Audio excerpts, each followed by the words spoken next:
Անպայման բաժանորդագրվեք ալիքին և սեղմեք զանգակի վրա, քանի որ առաջիկայում դեռ շատ հետաքրքիր տեսանյութեր են սպասվում։ Ողջույն։ Ընդամենը 5 տարի առաջ, եթե ինչ-որ մեկն ասեր, որ կարող է ստեղծել այնպիսի պլատֆորմ, որի դիտումները կգերազանցեն մեր ժամանակների հսկաներ Facebook-ին, Instagram-ին և առավել ևս YouTube-ին, նրանք կհամարեին խելագար, իսկ նրա ասածը անհնարին։ Երբ ողջ աշխարհում տարիներ շարունակ իշխում էր YouTube-ը որպես վիդեոհարթակ, ոչ ոքի մտքով անգամ անցնել չէր կարող, որ ի հայտ կգա մի հասարակ տղա, ով կփոխի իրականությունը, ստեղծելով հանրահայտ TikTok-ը։ Պլատֆորմ, որը ներկայումս գրավում է առաջին տեղը դիտողականությամբ։ Պլատֆորմ, որը մարդկության մի մասն ատում է, մյուսը դարձնում իր օրվա անբաժանելի մասը։ Սա պատմություն է այն մասին, թե ինչպես հասարակ գյուղացի տղան փոխեց աշխարհը և դարձավ ներկայիս ամենահարուստ մարդկանցից մեկը։ Երաժշտական ոճի կարճ և ուղղահայաց դիրքով նկարված տեսանյութերը ընդամենը մի քանի տարում կայծակնային արագությամբ հայտնի դարձրեցին TikTok-ը ամբողջ աշխարհում։ Ներկայումս էլ TikTok-ի օգտատերեր ներգրավելու արագությունը շարունակում է պահպանել իր տեմպը։ Դեռ 2020 թվականի տվյալներով ամեն օր TikTok է մուտք գործել աշխարհում շուրջ 850 միլիոն մարդ։ Սա բացառիկ ցուցանիշ է։ Իսկ այժմ TikTok-ն իր ակտիվ օգտատերերի թվով գրավում է առաջին տեղը, իր ետևում թողնելով այնպիսի գիգանտների, ինչպիսիք են Facebook-ը, Instagram-ն ու նույնիսկ YouTube-ը։ TikTok-ը պատկանում է չինական ByteDance ընկերությանը, որը 2012 թվականին հիմնադրել է չինացի Ժան Յիմինը։ Հենց այս տղայի մոտ էլ տարիներ անց դրսում քայլելիս առաջանալու էր մի գաղափար, որը փոխելու էր նրա ողջ կյանքը։ Քչերը գիտեն, որ TikTok-ը սկզբում ստեղծվել է միայն Չինաստանի համար և կոչվել է Douyin։ Միայն 2017 թվականին այդ ժամանակ քիչ թե շատ հայտնի Musical.ly պլատֆորմը $1 միլիարդ գնելուց հետո Douyin-ը միացրեց այն իրեն և անվանակոչվելով TikTok դուրս եկավ Չինաստանի սահմաններից դուրս։ TikTok-ի հիմնադիր Ժան Յիմինը ծնվել է 1983 թվականին Չինաստանի Ֆուջիան նահանգի գյուղերից մեկում, հասարակ ընտանիքում։ Հետաքրքիրն այն է, որ նրա անունը թարգմանաբար նշանակում է «զարմացնել բոլորին առաջին փորձից»։ 2005 թվականին նա ավարտում է համալսարանի միկրոէլեկտրոնիկայի և ծրագրավորման բաժինը, այդտեղ էլ ծանոթանում է իր ապագա կնոջ հետ։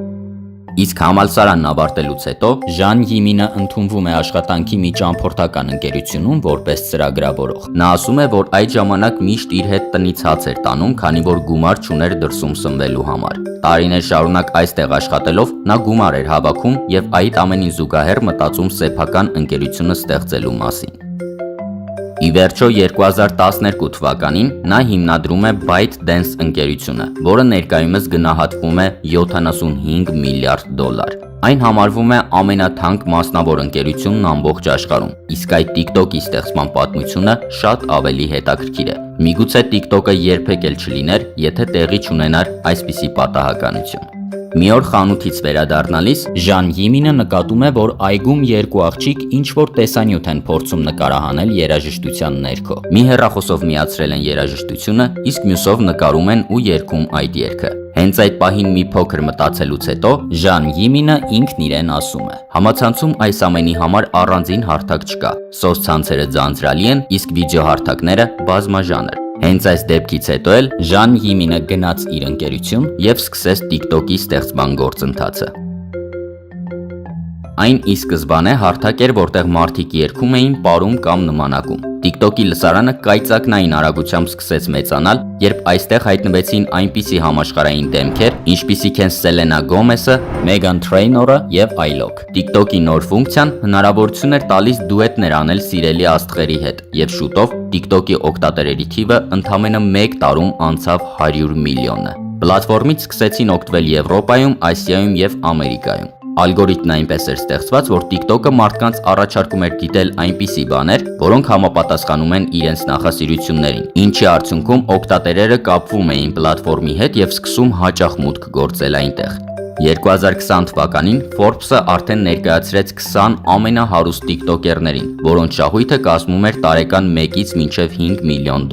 Շուտով այստեղ սկսեցին գրանցվել այլ հանրահայտ դեմքեր, իսկ որոշների դեպքում նրանց աշխարհահռչակ դարձրեց հենց TikTok-ը։ Օրինակ, իտալացի Խեբի Լեյմին հաստատ բոլորդ գիտեք։ Հասարակ տղա, ով TikTok-ի շնորհիվ կարճ ժամանակում դարձավ աշխարհահռչակ և հարուստ։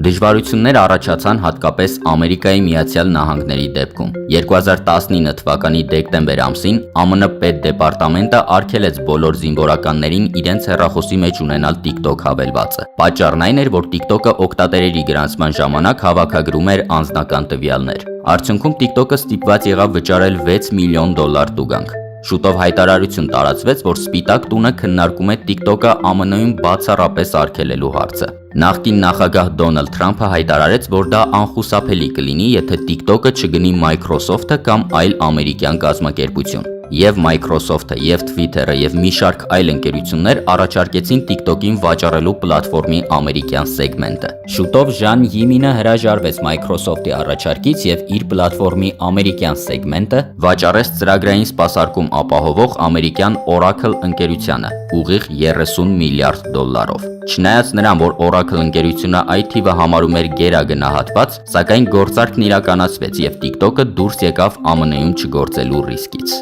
Ահա այսպես հասարակ եւ գյուղացի այս տղան փողոցում տեսած պատահականության արդյունքում ստեղծեց ներկայիս ամենաթանկարժեք ընկերություններից մեկը։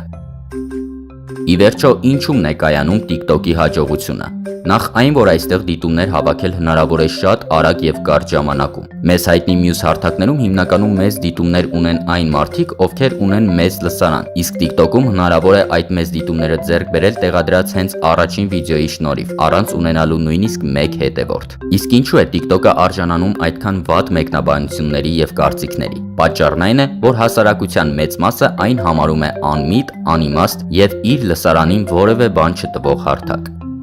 Իսկ իմ անձնական կարծիքը TikTok-ի մասին հետևյալն է. TikTok-ը հիմնականում ազատ ժամանակը սպանելու հետաքրքիր միջոց է, սակայն երբ TikTok-ը համեմատվում է YouTube-ի հետ, այստեղ իմ կարծիքը միանշանակ է։ Միգուցե դիտումներով TikTok-ը այս պահին գերազանցում է YouTube-ին, սակայն տեսակով, կարգավիճակով եւ մակարդակով այն շատ հեռու է YouTube-ին գերազանցելու կետից։ YouTube-ը կրթում է, տալիս է նոր մասնագիտություն, օգնում է ընդունվել համալսարաններ, մատուցում է հեռուստատեսային եւ ինտերնետային նախագծեր, ռեպորտաժներ եւ ինտերվյուներ։ YouTube-ը ավելի նման է հեռուստատեսության, իսկ TikTok-ը ընդամենը վիդեո էջերի հարթակ է, որը իհարկե կարելի է օգտագործել շատ լավ եւ որակյալ ճանապարհով։ Կոմենտներում գրեք, թե դուք ինչ կարծիք ունեք TikTok-ի մասին, եւ նաեւ միշտ հիշեք, որ ձեզանից յուրաքանչյուրի գաղափարը մի օր կարող է փոխել աշխարհը, ինչպես դա եղավ չինացի Ժան Յիմինի դեպքում։ Ուղղակի պետք է հավատալ սեփական ուժերին եւ լինել աշխատասեր։ Իսկ մենք կհանդիպենք։